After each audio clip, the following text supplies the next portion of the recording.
This meeting is being recorded.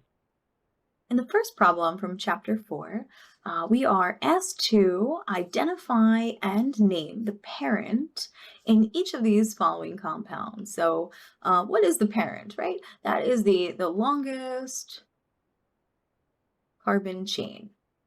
So that's how we're going to define and search for our parent. So it may take a couple tries to trace the right path to find the longest chain possible, but I will walk you through these 10 problems and how we can do that with these, right? Or these 9 problems, rather. So in example A here, we can start at this end here and kind of trace along.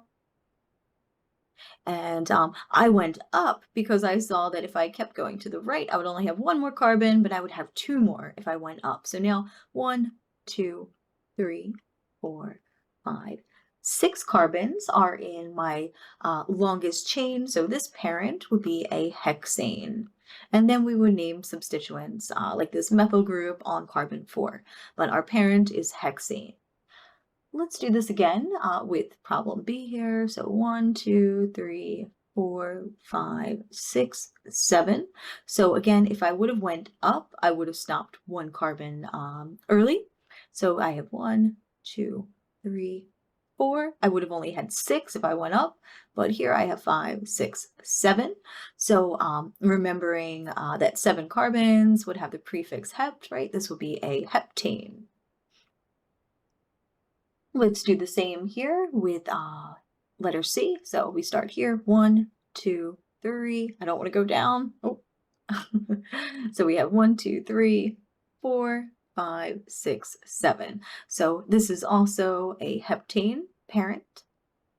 Let's take a look at D. We might have to get a little squiggly, right?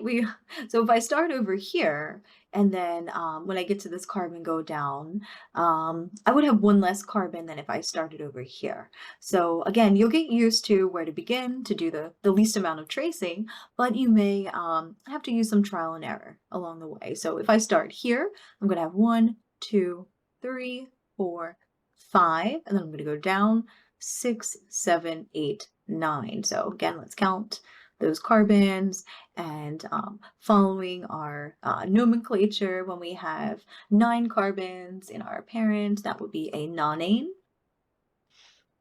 All right, letter E, we have to get a little creative as well, right? So say I start down here, 1, 2, 3, 4, 5, 6, 7, 8, right? We'll number them to confirm. So this parent here would be an octane. All right, let's see, who's the parent for letter F? All right, so I'm going to start again on the left side. I'm going to count 1, 2, 3, 4.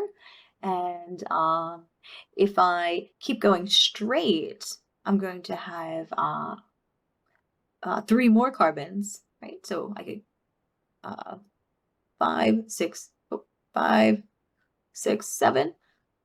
If I went down, I would also have 7 carbons, but why is this, why would we not go down though? So say we did this, right? 1, 2, 3, 4, 5, 6, 7, right? So this path, 1, 2, 3, 4, 5, 6, 7. Notice that we just have 2 substituents. If we went down that path, this long or this kind of bulky chain, and then a methyl group on carbon 3, and then on carbon 4 we have this like sec butyl structure. If we were to continue down straight, 1, 2, 3, 4, 5, 6, 7, right, we would still have 7 carbons in our longest chain. But now we're going to have 1, 2, 3 substituents. So this would be the preferred route for naming, but since we're just asked about the parent, either way, we would find a heptane with this example. But note that moving forward, when we do nomenclature, the proper parent would be this form here, this linear, instead of curling around.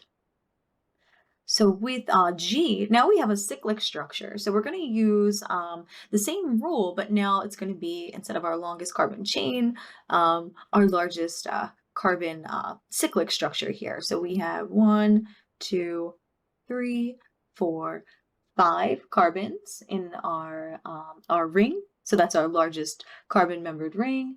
And that would be not just a pentane, but this parent would be a cyclopentane. Next, we have this structure here. So again, it's going to be the most carbons are contained in the ring. So let's count 1, 2, 3, 4, 5, 6, 7. So instead of just heptane, we would have again cycloheptane.